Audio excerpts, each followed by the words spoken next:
Alright guys, I am the Kodiak, and today we learned earlier this morning that the Tennessee Titans were trading for Atlanta Falcons legendary wideout Julio Jones, who is probably, you could argue, a top 5 wide receiver talent of all time at the position. Top 5 wide receiver of all time, I'm not entirely sure, but this guy is one of the most dominant forces we have ever seen at the wide receiver position, and for 9, 10 years, he wasted his career in Atlanta. Julio Jones is an absolute beast, and I'm glad he finally gets a shot to play on a team, that actually has a chance to do something. The Falcons with Kyle Shanahan were just an unbelievable offense, but ever since then, they've kind of, just hit that downward spiral. As does happen in the NFL, parity exists. This team was just left in absolute shambles by Dimitrov and Quinn, more so Quinn, because he wasn't able to do anything with the talent that Dimitrov acquired. And this team has been pretty decent at drafting through the mid-2010s. I mean, towards the end of the 2010s, it got pretty terrible. What did they do this offseason? They were just like, okay, we're kind of going to blow it all up, except they're still hanging on to Matt Ryan. And not only that, but they're a rebuilding team and decided to take a tight end 4th overall. And I think taking Kyle Pitts 4th overall was pretty egregious considering the state of that roster. I would have traded back. That team just needs so many holes filled, and I don't know how they're going to fill those holes. And not only that, but while they were on the clock, 3 quarterbacks went ahead of them. So they could have moved down, with maybe Chicago or another team looking for a quarterback for a lot of compensation because nobody really knew where Fields was going to go. But instead, I don't know, they decided to go Kyle Pitts, who, don't get me wrong, is up there with Gronk and Vernon Davis as one of the best tight end prospects of all time. But this team just is not a tight end away. I don't know how you can look at the roster and be like, yeah, this is a good thing. I mean, I guess what I'm trying to say is I just don't know where the Falcons are going with this. But what I do know is that Tennessee is going to be wow next year. Tennessee is going to be absolutely legit. I mean, I don't know how good they're going to be, losing Arthur Smith, but they still have Mike Vrabel. And not only that, but when you have Ryan Tannehill, who has been just absolutely unbelievable since he left Adam Gase's death grip, when you have Julio Jones on the outside, and opposite him you have A.J. Brown, who his yak numbers are just absolutely unbelievable. That guy is already a top 5 talent at the wide receiver position, and he is only going to get better from here on out. I'm not sure if his targets are going to go up. I'm pretty sure adding Julio Jones won't exactly help his target share because they're replacing Corey Davis and Jonnu Smith, of all guys, with Julio Jones.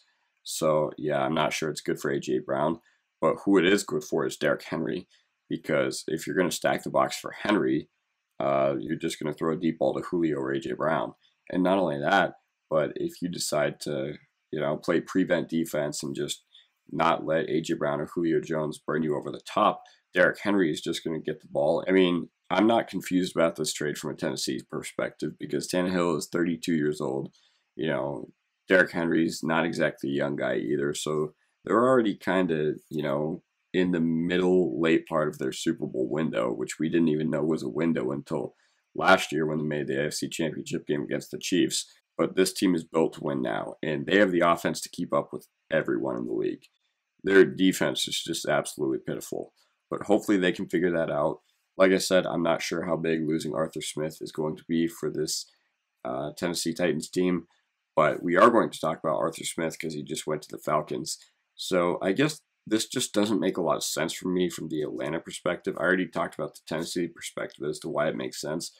But, with Atlanta, I just don't get what they're doing. Like I said, they weren't in a position to where they could take a tight end 4th overall. They were blowing games left and right last year. And who's that on?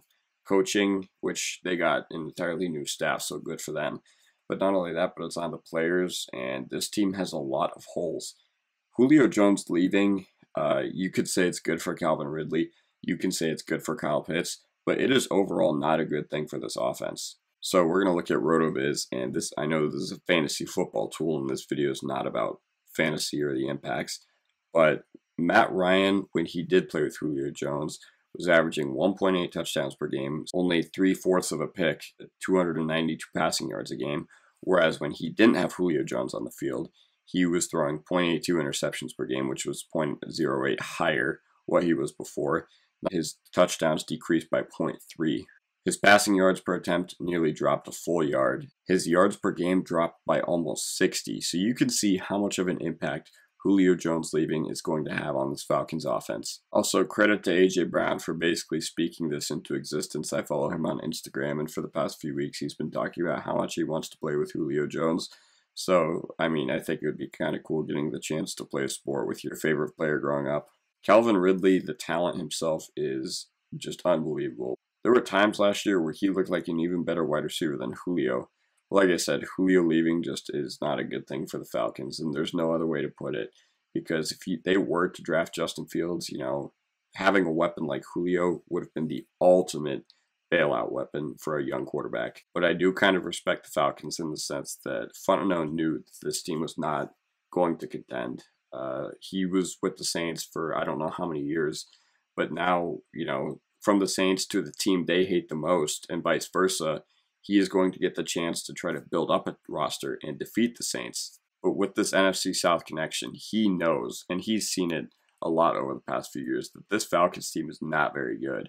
So they did the honorable thing and shipped him off to a contender, and they got a decent price. And not only that, I know that his cap hit is absolutely gigantic, and that's probably why they didn't get a first-round pick. But kudos to Atlanta for doing the right thing. He's on a team now, and he has a chance to win, which I think is all he could ask for at this point in his career.